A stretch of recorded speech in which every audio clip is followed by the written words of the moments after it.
Most of us were taught that boundaries are about pushing people away. A hard no, a dramatic line in the sand, an ultimatum you have to deliver perfectly.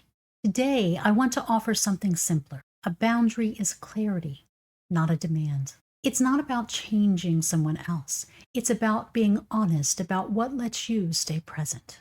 When we picture boundaries as walls, they tend to feel harsh or shameful. We feel guilty for needing space at all, or we wait until we're exhausted and snap. Instead, I like to think of boundaries as rhythms and containers, the patterns that help you stay connected to yourself and to what matters. A boundary can sound like, this is a pace I can sustain. This is what I need to stay present. Not a shutdown, just a clear description of the conditions under which you can show up as yourself. That's all a boundary is. Clarity about your capacity, spoken out loud. What boundaries feel like when you need one. Often the signals are subtle, but they repeat. You might notice you're oddly overwhelmed by small things, over-responsible for other people's moods. Tired but wired, rest doesn't feel restorative. Saying yes while a quiet no gets stuck in your throat. Those are often early boundary signals, not I hate this person, just something about this pace, this request, this dynamic isn't right for me now. A boundary becomes a way of honoring that information before you burn out. Let's try something very small together.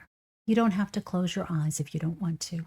Just soften your gaze and bring to mind one small request in your life. An email you haven't answered, a social invitation you're unsure about, a tiny could you just you've been avoiding. Nothing huge, keep it small. Now, notice your body's first response to that situation. Do you feel tightening, clenching, heaviness, fatigue, or softness, a bit more breath, a sense of space and ease? Then gently ask yourself, is this a yes that honors me or a yes to avoid discomfort? If I said no with love, what might that open up instead? You don't have to act on it right now. Just notice where your system expands and where it contracts. That felt sense, the way your body responds before your mind explains anything, is your deepest source of clarity. Once you have that clarity, a boundary simply puts words around it.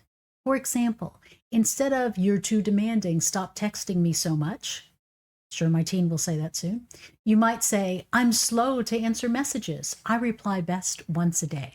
Instead of, you never respect my time, you might say, I'm available for calls between 2 and 4. Outside of that, I'm offline.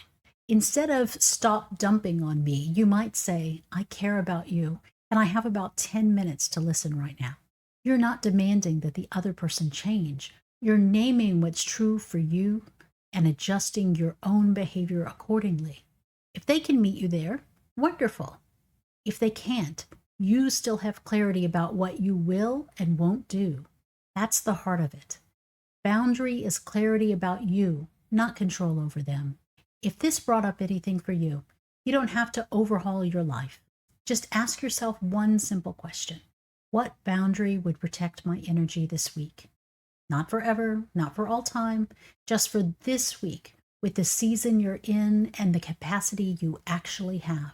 Maybe it's one screen-free morning, a hard stop on work calls, no new commitments without 24 hours to think.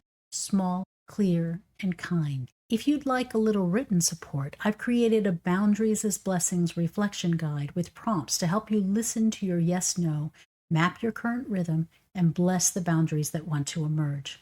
I'll link it below. And if your energy feels especially tangled after big days or hard conversations, my 5-minute cord-cutting practice, Clear Within, is free through December 31st.